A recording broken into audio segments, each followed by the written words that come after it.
कोई भी गद्यांश पैराग्राफ जो है आपको देंगे, फिर वहीं पर नीचे प्रश्न देंगे, उन्हीं का जो उत्तर है उसी पैराग्राफ में रहेगा, तो उसी में ढूंढकर आपको उत्तर जो है लिखना है। तो ये अपठित गद्यांश है। ऐसे 5 प्रश्न देंगे। भूमिका के बाद या फिर पूर्व पीठिका के बाद आप क्या करेंगे, लाभ हानि या फिर उसके बारे में जानकारी सभी आप देंगे। अंत में आपको यहाँ पर क्या लिखना है, निष्कर्ष जो है लिखना है। भारत में कई भाषाएं हैं। देखिए भाषा इस तरह यहाँ पर हम दोनों प्रश्न मतलब कन्नड़ा और अंग्रेजी में पढ़कर आप हिंदी में ट्रांसलेट इजीली कर सकते हैं।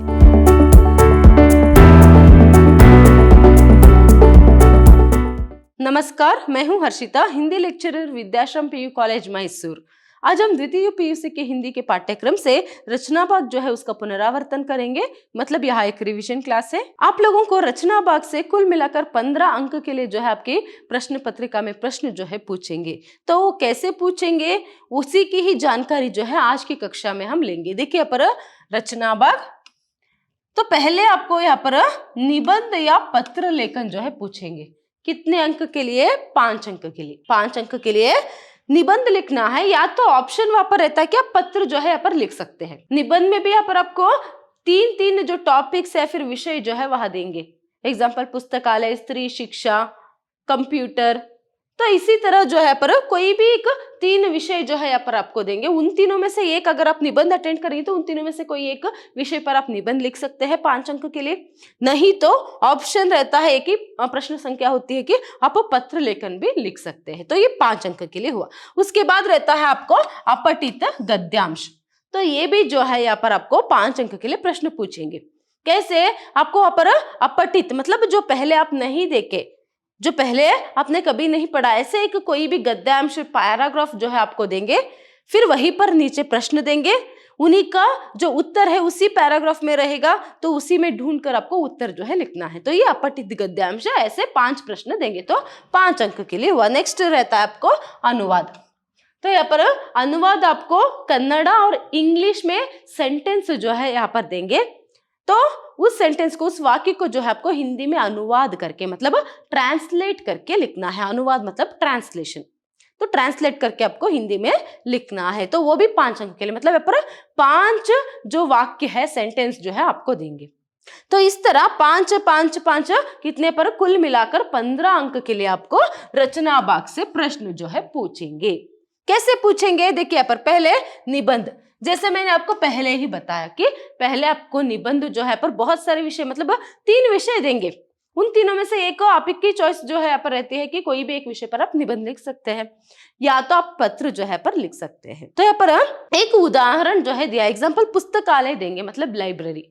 तो कैसे लिख सकते? पहले जो भी विषय आपको देंगे भूमिका जो है लिखना बहुत ही जरूरी है, मतलब इंट्रोडक्शन। तो भूमिका यहाँ पर लिखना है। क्या है? देखिए पर पुस्तकालय का स्थूल अर्थ है पुस्तकों का घर या स्थान जहां पुस्तकों का संग्रह होता है। आजकल अनेक प्रकार के पुस्तकालय देखे जाते हैं।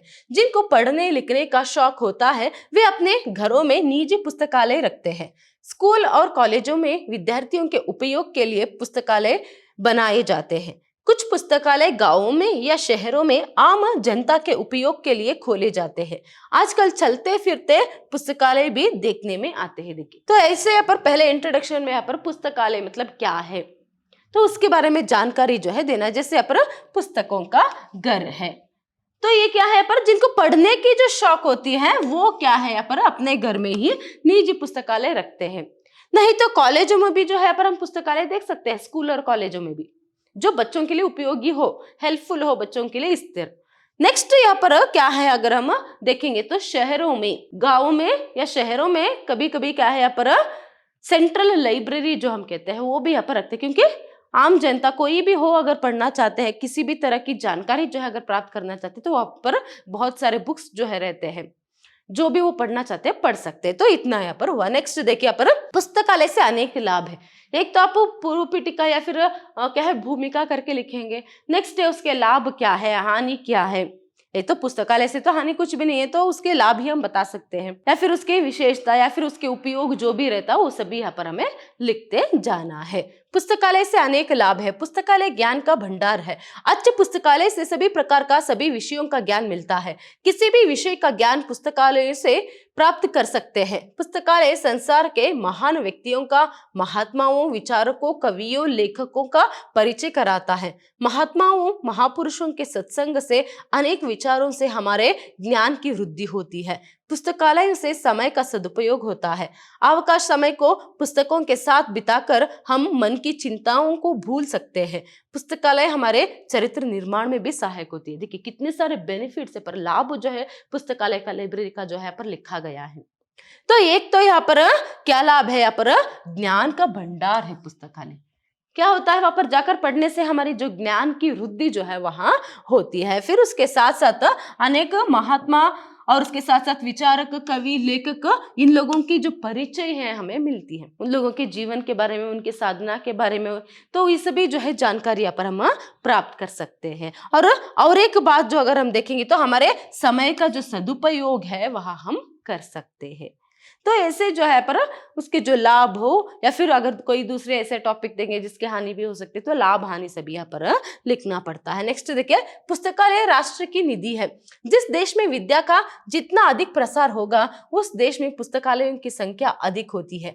पुस्तकालय देश की प्रगति में और सुधार में सहायक होता है। इसलिए सरकार पुस्तकालयों के निर्माण और उनकी उन्नति के लिए आर्थिक सहायता देती है। भूमिका के बाद या फिर पूर्व पीठिका के बाद आप क्या करेंगे, लाभ हानि या फिर उसके बारे में जानकारी सभी आप देंगे। अंत में आपको यहाँ पर क्या लिखना है, निष्कर्ष जो है लिखना है। तो यहाँ पर हम देख सकते हैं कि क्या है, पुस्तकालय की आवश्यकता है। जो भी यहाँ पर शैक्षणिक रूप से जो प्रगति करना चाहता है, तो पुस्तकालयों की संख्या उस देश में हो या फिर राज्य में हो, उस शहर में हो, बढ़ना बहुत ही जरूरी है, क्योंकि वो ज्ञान का भंडार है। इसीलिए तो यहाँ पर क्या है, यहाँ पर हमारी जो सरकार है वह भी क्या है, लाइब्रेरी या फिर जो भी पुस्तकालय है उसके उन्नति में, उसके लिए सहायता के लिए जो है फंड जो है, फिर पैसे जो है वह देते हैं। तो इस तरह यहाँ पर लिखना है। तो स्टेप पे याद रखिएगा, भूमिका या फिर पूर्व पीठिका मतलब इंट्रोडक्शन, नेक्स्ट उसके बारे में जानकारी, चाहे लाभ हो हानि हो, तो उसके साथ साथ नेक्स्ट आखिर में आपको क्या लिखना है, यहाँ पर निष्कर्ष या फिर उपसंहार, कंक्लूजन जो है यहाँ पर लिखना है। इसी मेथड में आपको निबंध लिखना है, इसीलिए उसका एक उदाहरण जो है यहाँ पर दिया है। तो अभी निबंध हुआ। निबंध के बाद देखिए नेक्स्ट आपको पत्र जो है यहाँ पर देंगे। तो ऐसे में चरित्र प्रमाण पत्र प्राप्त करने हेतु अपने महाविद्यालय के प्राचार्य को आवेदन पत्र लिखिए। तो ये कैसे अगर प्रश्न आपको पूछेंगे, तो पहले यहाँ पर देखिए आपको प्रेषक लिखा गया है और वहां पर एड्रेस राजाराम मोहन रोड मैसूर और दिनांक सभी लिखा गया है। यहाँ पर सेवा में, प्रेषक मतलब फ्रॉम, सेवा में मतलब टू, तो यहाँ पर प्राचार्य जी सरकारी कॉलेज मैसूर, क्योंकि प्राचार्य को ही यहाँ पर दिया है तो इसीलिए प्राचार्य। तो आदरणीय महोदय संबोधन रहता है। फिर उसके बाद विषय चरित्र प्रमाण पत्र संबंधी आवेदन पत्र। तो ऐसे में सविनय प्रार्थना है कि इसी वर्ष आपके कॉलेज में बीएससी प्रथम साल के प्रथम श्रेणी में उत्तीर्ण हुआ। अब पिताजी का स्थानांतरण गदग में हो जाने के कारण वहां पर कॉलेज में प्रवेश लेने के लिए मुझे आपसे चरित्र प्रमाण पत्र की आवश्यकता पड़ेगी। आपसे प्रार्थना करता हूं कि आप प्रमाण पत्र प्रदान करें और मुझे कृतार्थ करे। तो इस तरह यहाँ पर लिखना है। फिर धन्यवाद लिखना है और यहाँ पर आपका आज्ञाकारी छात्र और आबा का करके लिखना है। जैसे आप अंग्रेजी में XYZ करके लिखते हैं, तो ऐसे ही यहाँ पर आबा का करके, क्योंकि अगर आप एग्जाम में लिख रहे हो तो अपना नाम वहां पर आपको लिखना नहीं है, याद रखिएगा। यहाँ पर बच्चे दो गलती कर बैठते हैं अगर पत्र अटेंड करेंगे तो। एक तो क्या है, बहुत ही कम लोग ये गलती करते हैं कि पत्र जो है अभी एक शीट में, एक पेपर, एक पेज में जो है आधा आंसर वो हो गया है और आधा बाकी है, तो वहीं से वो कंटिन्यू कर देते हैं। ये गलती नहीं करना है। हमेशा याद रखिएगा, आपको जो पत्र है, एक लेटर जो है वो एक फ्रेश पेज में, एक ही पेज में लिखना है। अगर वहां पर जगह खाली है तो PTO करके लिखिए या फिर वहां पर और कोई आंसर आप लिख दो, मगर इसे हमेशा एक फ्रेश पेज में ही आपको लिखना है। ये एक सलाह है, आधा आधा करके लिखिएगा मत पत्र को। तो ऐसे में एक फ्रेश पेज में आपको लिखना है। ये एक। और एक गलती क्या है, अपना साइन कर देते हैं या फिर अपना नाम लिख देते हैं। आपके आज्ञाकारी छात्र के लिए अपना नाम या फिर साइन जो है कर देते हैं।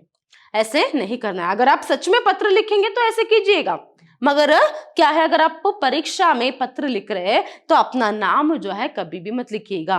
और साइन भी मत कीजिएगा। और कुछ बच्चे क्या करते हैं, हाँ मैम ने कहा है कि अपना नाम नहीं लिखना है तो कोई दूसरे का जो नाम है वहां लिखते हैं, किसी का भी नहीं, आपका भी नहीं, दूसरों का भी नहीं, किसी का भी वहां पर नाम मेंशन ही नहीं करना है, लिखना ही नहीं और साइन भी नहीं। तो आपको क्या लिखना है, आबा का करके यहाँ पर लिखना है। तो इस तरह यहाँ पर पत्र जो है लिखना है। या तो देखिए वो औपचारिक पत्र है, मतलब फॉर्मल लेटर है, तो ये छात्रावास से अपने पिता को एक पत्र लिखे, मतलब इनफॉर्मल लेटर। ये क्या है यहाँ पर, अनौपचारिक पत्र है, अपने पापा को यहाँ पर, पिता को जो है पत्र लिखने के लिए पूछा है। तो यहाँ पर वहां पर फिर से जो है यहाँ पर क्या दिया गया है, देखिए जयनगर धारवाड़ दिनांक दिया गया है, फिर पूजनीय पिताजी मतलब प्रेषक, यहाँ पर प्रेषक के बाद देखिए सेवा में नीचे यहाँ पर दिया गया है। तो यहाँ पर जो है सिर्फ संबोधन है, पूजनीय पिताजी। अगर आपके भाई को दिए तो क्या है यहाँ पर, प्रिय अग्रज करके आप लिख सकते हैं, अग्रज मतलब बड़े भाई। तो सादर प्रणाम। फिर आपका पत्र मिला, बड़ी प्रसन्नता हुई। शुरू शुरू में घर से अलग होने के कारण मुझे बड़ा कष्ट का अनुभव हुआ, लेकिन अब मेरा मन छात्रावास में लगने लगा है। मेरे मित्र भी अच्छे हैं, आप मेरे बारे में चिंता ना करें। हमारे वर्ग के विद्यार्थी आने वाले दशहरे की छुट्टियों को मैसूर जा रहे हैं। यहाँ एक शैक्षणिक प्रवास है, मैं भी उसमें शामिल होना चाहता हूँ। कृपया मुझे 1000 रुपये का मनी ऑर्डर भेज दीजिए। माता जी को मेरे प्रणाम कहना और छोटी बहन सुशीला को प्यार, और दीदी चंदना को भी मेरा प्यार। आपके पत्र की प्रतीक्षा में, आपका प्रिय पुत्र आबा का। तो यहाँ पर आपको प्रेषक पहले लिखना है, फिर उसके बाद संबोधन लिखना है, और उसके साथ साथ एग्जाम्पल माता को लिखने के लिए कहेंगे तो आप क्या लिखेंगे, पूजनीय माता जी करके। तो ऐसे में यहाँ पर किस विषय में, वहां पर प्रश्न में ही आपको देकर रहते हैं। तो यहाँ पर फिलहाल तो छात्रावास मतलब हॉस्टल में रहने के कारण क्या है पर पैसे जो है पर मांग रहे, तो 1000 रुपए दीजिए। तो इस तरह से नेक्स्ट सेवा में, फिर यहाँ पर आबा का। तो याद रखिएगा आपका प्रिय पुत्र करके, यहाँ पर अपने पिता को पत्र लिखे इसलिए प्रिय पुत्र। वही अगर भाई को, बड़े भाई को लिखो तो छोटे भाई को प्रिय अनुज।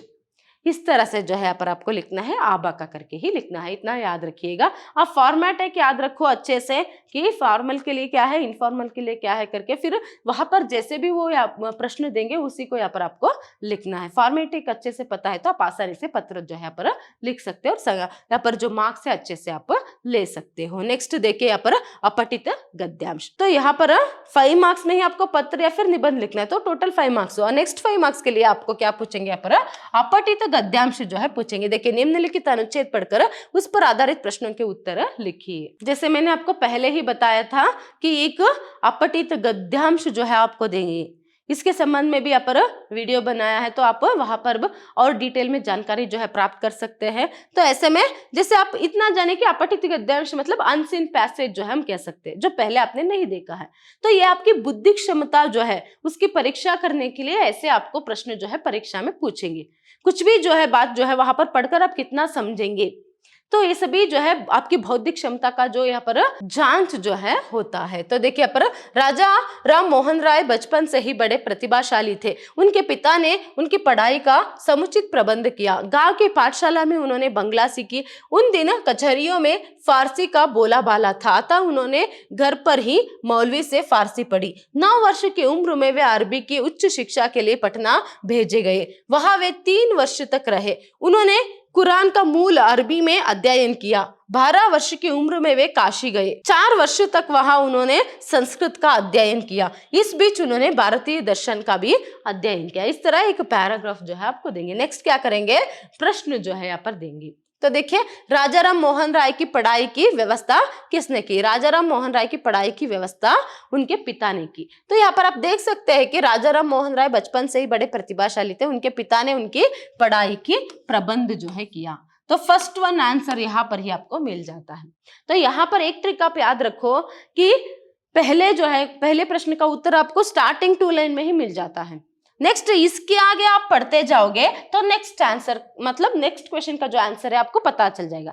फिर उसके बाद नेक्स्ट आप जो है आपको तीसरे आंसर, नेक्स्ट क्या है चौथा, पांचवा, इसी तरह जो है एक के बाद एक उत्तर जो है आपको मिलते जाएंगे। पहले पैराग्राफ पढ़िए, उसके बाद पहले क्वेश्चन पढ़ लीजिए, उसके बाद एक एक करके आंसर जो है ढूंढकर आप लिखते जाइएगा। तो नेक्स्ट देखिए यहाँ पर राजा राम मोहन राय बंगला कहाँ सीखी। राजा राम मोहन राय ने गांव की पाठशाला में बंगला सीखी। तो यहाँ पर देखिए गांव की पाठशाला में उन्होंने बंगला सीखी। यहीं पर जो है यहाँ पर सेकेंड क्वेश्चन का जो उत्तर है यहाँ पर आपको मिल गया। नेक्स्ट देखिए यहाँ पर, उन्होंने अरबी की शिक्षा कहाँ से प्राप्त की? उन्होंने अरबी की शिक्षा पटना में प्राप्त की। 12 वर्ष की उम्र में वे कहाँ गए? 12 वर्ष की उम्र में वे काशी गए। उन्होंने कितने वर्ष तक संस्कृत का अध्ययन किया? उन्होंने 4 वर्ष तक संस्कृत का अध्ययन किया। अभी जैसे मैंने आपको कुछ समय पहले बताया कि एक के बाद होने के बाद एक के बाद जो है उत्तर आपको मिलता जाएगा, इसीलिए पहले प्रश्न पढ़ो, फिर एक एक करके उत्तर ढूंढ कर वहां पर फिर से क्या है, यहाँ पर आपको उत्तर जो है अपने मन में ही डिसाइड कीजिएगा, फिर उत्तर लिखिएगा। आप क्वेश्चन पेपर में टिक करने की गलती मत करो। वहां पर कुछ बच्चे जो है आदतन टिक जो है कर लेते हैं, मगर अगर बोर्ड एग्जाम में आप ऐसे करेंगे तो वो कॉपी करके ही कंसीडर होगा। इसीलिए तो एक आप क्या करो, सीधा आंसर माइंड में फिक्स करके जो है सीधा जो आंसर शीट रहता है उसमें आप लिखिएगा। नेक्स्ट देखिए 5-5 10 अंक के लिए हो गया। लास्ट 5 मार्क्स के लिए आपको क्या पूछेंगे? अनुवाद मतलब ट्रांसलेशन। देखिए हिंदी में अनुवाद कीजिए। तो यहाँ पर जैसे पहले बताया था कन्नड़ और अंग्रेजी में मतलब इंग्लिश में जो है सेंटेंस आपको देंगे। ನಾವು ಭಾರತ ದೇಶದ ಪ್ರಜೆಗಳು, we are the citizens of India, हम भारत देश के प्रजा है। इस तरह यहाँ पर आपको उत्तर जो है लिखना है। क्वेश्चन नंबर ठीक से डालिएगा और उत्तर आप सीधा यहाँ पर लिख सकते हैं। तो देखिए आप तो अंग्रेजी में भी सेंटेंस को पढ़िए और कन्नड़ा में भी सेंटेंस को पढ़िए। क्या है, एक एक कुछ शब्द देखिए यहाँ पर प्रजे प्रजा है ना, देशा देश, इस तरह सभी नहीं, कन्नड़ और हिंदी के कुछ शब्द जो है मिलते जुलते रहते हैं या फिर एक ही होते हैं। एग्जाम्पल देश के लिए देश ही कहते हैं, देशा करके वहां पर हम उच्चारण करते हैं, यहाँ पर देश, प्रजा प्रजे।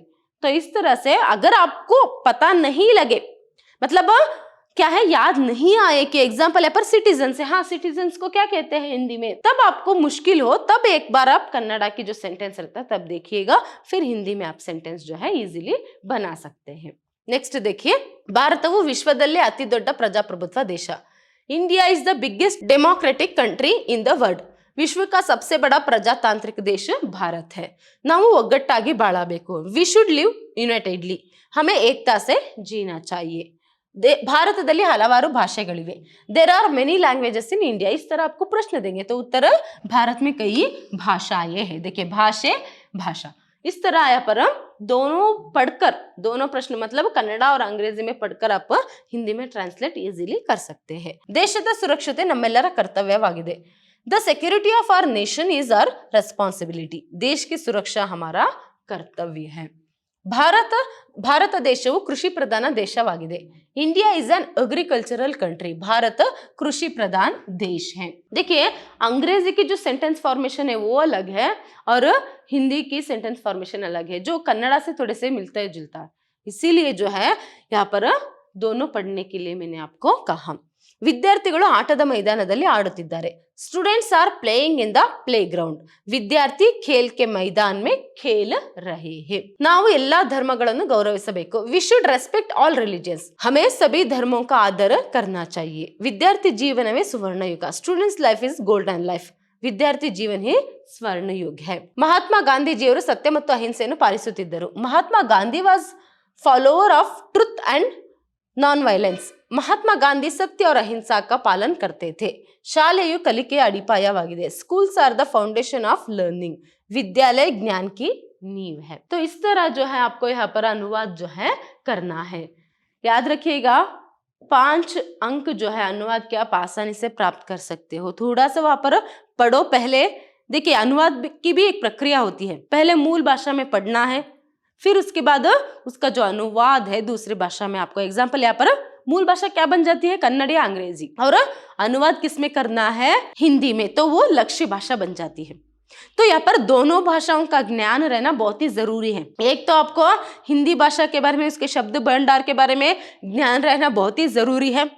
उसके साथ साथ या तो पूर्ण रूप से अंग्रेजी में या तो कन्नड़ में जो है ज्ञान रहना बहुत ही जरूरी, तभी आप ट्रांसलेशन या फिर अनुवाद जो है अच्छे से कर पाएंगे। इस तरह जो है रचना भाग से यहाँ पर आपको 15 अंक के लिए प्रश्न पूछेंगे और थोड़े अच्छे से अगर आप तैयारी करके जाएंगे तो ये 15 अंक समझो आपके हाथ में है, मतलब आसानी से आप ये 15 अंक जो है प्राप्त कर सकते हैं। धन्यवाद।